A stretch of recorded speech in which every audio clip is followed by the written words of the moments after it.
They found bullets all down the street, bullet holes through my cars, bullet holes in my husband's car. But it was steadily torture. It wasn't just one night. It wasn't one shooting. It wasn't one occurrence. It was a concentrated effort to run the leaseholders out of the building. Now, that's just one of the horrific stories out of Aurora, Colorado, where armed Venezuelan gangbangers took over an entire apartment complex. Of course, it terrified the residents. But it's not just there. The vicious gang Tren de Aragua has infiltrated cities across the United States.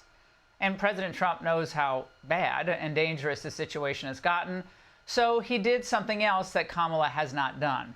He went to Aurora and he promised real change. I'm announcing today that upon taking office, we will have an Operation Aurora at the federal level to expedite the removals of these savage gangs, and I will invoke the Alien Enemies Act of 1798 to target and dismantle every migrant criminal network operating on American soil. Joining us now is Matt Whitaker, former acting attorney general under President Trump. Matt, now, Trump is saying that he's going to get these gangs out of the country by invoking the Alien Enemies Act of 1798. Okay, explain that for us. How easy is it going to be to deport these individuals, depending on their immigration status under that? Yeah, so when I was Attorney General and Chief of Staff, President Trump said dismantle these criminal international, transnational organizations. And we set about doing that. And obviously under Joe Biden and Kamala Harris, they have made a massive resurgence. They've followed the illegal immigrants that have come into this country. And so now we've imported some of this violent culture from places like Venezuela. And one of the tools in the toolbox is certainly what he's talking about. And what it does, I guess, first of all, Jefferson and Madison supported it. So, it can't be bad, but I think, it's going to be one of the many tools, because we have to get these bad actors, these violent terrorists, these violent criminals that are here illegally out of this country. And we need to use every single thing at our disposal. But, the real problem, too, Laura, is the sanctuary cities. The places like Colorado don't cooperate with ICE to get people that are already convicted of crimes and in jail out of our country. They allow them to go back into the communities and continue to menace. And so you see that as a major problem as well. Yeah, well, Matt, so people understand this across the country. When an individual is arrested and they're charged, arrested for a serious crime, in normal circumstances, ICE would work together with that local law enforcement and begin detainer a process, meaning a federal process to get them out of the country, correct?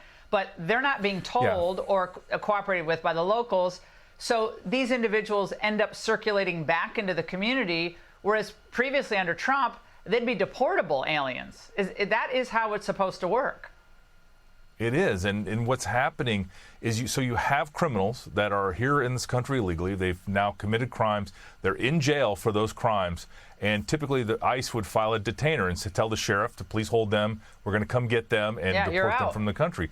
Instead, they're just letting them walk out the back door, already convicted, or having served their time, and instead of leaving the country, they're leaving them in the country to commit more crimes and again to menace our fellow citizens. It's an insane policy, and we need to get rid of that in addition to all these other tools we have at our disposal. Yeah, and all the special immigrant visas. You got Cubans, Venezuelans, Nicaraguans, Afghans under these special immigrant visas that Biden has expanded out the wazoo. So those are hundreds of thousands of people. And that's a whole different set of problems, not culturally, but also in some cases criminally for the United States. But they've used that to get around some of the other, procedures and processes at the border, correct? That's another issue. Yeah, Laura, and we're the most generous country in the world for legal immigration. And so, the fact that we, on top of that, have allowed all of this illegal immigration using, CBP1 apps and all the other tools that Biden and Harris have created. Yeah, it fast tracks these folks in. And again, it brings, this violence with them. And not that they're all violent, but the problem is there is a significant criminal element that follows these illegal immigrants, and it's affecting dramatically places like Aurora, Colorado right now. Yeah, well, so he goes there and he makes this point: I'm coming and I'm going to help you. Colorado's notoriously pro-sanctuary city, pro-illegal immigrant, but the people of Colorado, they're going to have to decide, is this what they want? If that's what they want, keep going with Kamala. Matt, thank you so much. Hey, Sean Hannity here. Hey, click here to subscribe to Fox News YouTube page and catch our hottest interviews and most compelling analysis. You will not get it anywhere else.